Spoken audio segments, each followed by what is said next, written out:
శరీరము ఆత్మకును, ఆత్మ శరీరమునకు విరోధముగా అపేక్షించును. ఒకదానికి ఒకటి వ్యతిరేకంగా ఉన్నవి. శరీర కార్యములు సృష్టమై ఉన్నవి. అవేవనగా జారత్వము, అపవిత్రత, కాముకత్వము, విగ్రహారాధన, వ్యభిచారము, ద్వేషములు, కలహములు, మత్సరములు, క్రోధములు, కక్షలు, భేదములు, విమతములు, అసూయలు, మతతములు, అల్లరితో కూడిన ఆటపాటలు మొదలగునవి.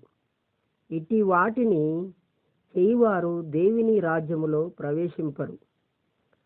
ఆత్మానుసారంగా నడుచుకొనుడి, అప్పుడు మీరు శరీరేచ్ఛలను నెరవేర్చరు.